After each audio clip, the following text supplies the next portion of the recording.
City extensions, as well as new cities, are developed with the notion of a greenfield site, a site as being a clean slate, a tabula rasa.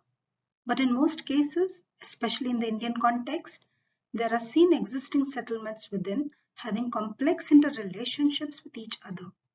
These relations can be experienced in the form of religious beliefs, social practices, daily rituals, economic relations, and also sometimes through visible spatial connections. With rapid urbanization, such existing morphologies, referred as rural when located in agricultural hinterlands, find themselves locked within a rigid urban structure. Such relations are assumed to be one way of rural being provided by the surrounding urban. Traditional definitions of rural and urban need to be carefully re-evaluated as many of the activities considered rural are seen happening in urban areas such as urban agriculture, and many urban activities are shifting to rural areas such as manufacturing and services, meaning that the urban and the rural are tied together through interdependent relations and not just one-way relations. Morphologically, the two urban forms present two very distinct physical environments and together are seen to give rise to the phenomena of urban village, wherein the planned urban seems to engulf and take over the existing rural settlement.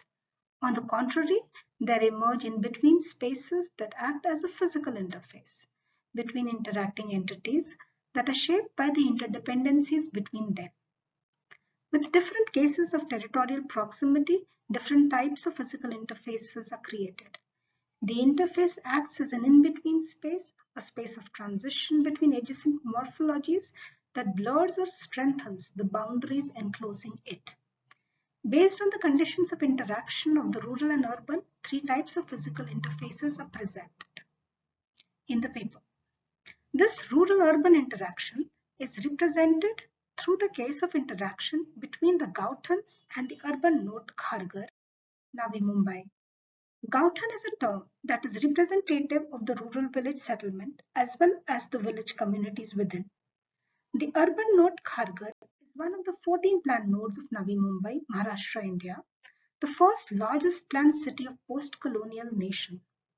The concept of Navi Mumbai was predominantly an attempt to restructure the linear growth of the city of then Bombay to one across the harbour, a twin city to present Mumbai, accommodating inhabitants from villages from all over India.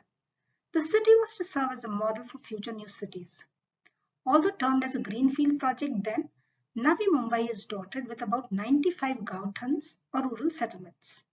The development plan report prepared by the planning authorities contains a few details on economic integration of village inhabitants through the provision of jobs, along with methods to compensate for acquired land, but does not provide any details for the eventual spatial interaction between the two very different built environments.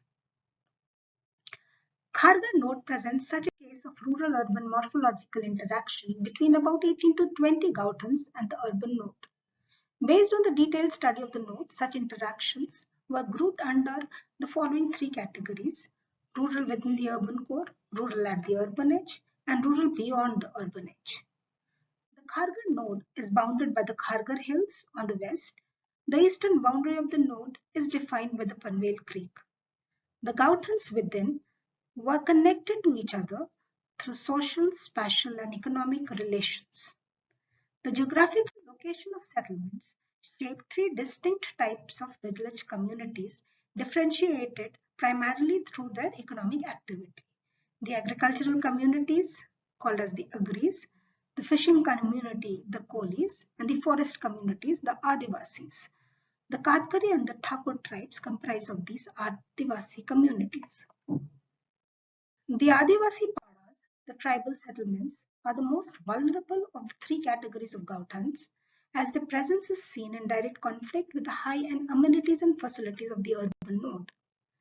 The Adivasis are rich in traditional knowledge related to forest, medicinal plants, and farm produce. Through this knowledge base, they are seen to develop interdependent relations with the surrounding urban. Initially, they were employed in farmlands, but today, with increasing urban pressure, they are facing existential issues. Few are seen selling locally grown vegetables. strategies for preservation of the settlements, inclusion of the tribals in the nodal activities, and spatial presence within are critical for integrating the Adivasi Padas with the urban whole.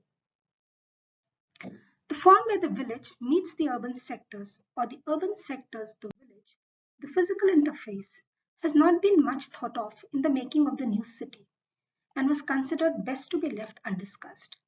The physical interface referred in the paper is an in-between space enclosed within the village boundaries and the sector boundaries.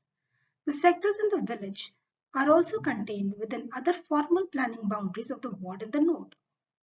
This in-between space is informed by the interdependencies between the interacting morphologies. The argument of the paper revolves around this intermediate space of interaction that becomes the separator as well as the connector of the adjacent built environments. The paper claims that the two morphologies are distinct territories of the urban whole, interdependent on each other. The tension between the two morphologies allows conditions of emergence that generate new spaces and activities advantageous to both urban and rural.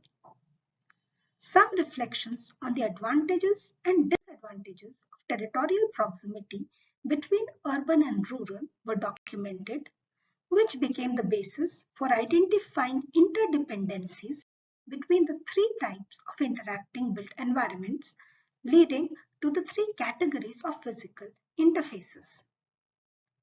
The major concerns of physical interface category 1 of rural within the urban core impacting interdependency were primarily related to access, namely access to Gaothan's cultural richness, physical linkages between Gaothans and the urban node, and facilitating local livelihood opportunities.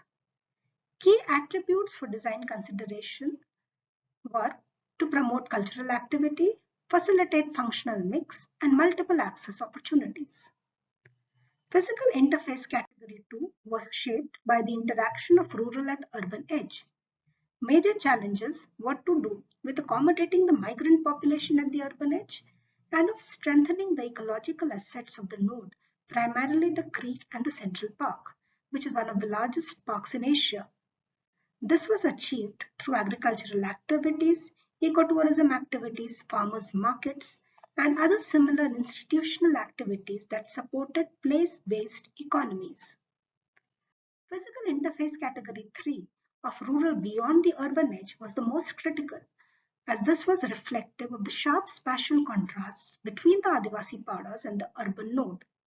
Major concerns of interdependencies were to do with inclusion of tribals as one of the stakeholders of the Khargarh node and understanding their stake in the ecological assets of the node, namely the Khargarh hills.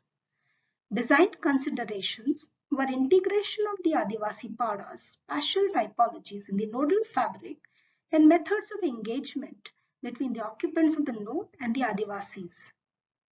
The paper has put forth an alternative way of looking at rural and urban morphological interactions, not as independent entities or territories or one-way relations, but as networked spaces of interdependent activities so that their physical interfaces, the in-between spaces, are better guided. There exists no previous research focusing on the uniqueness of different typologies of physical interfaces at the scale of an urban node.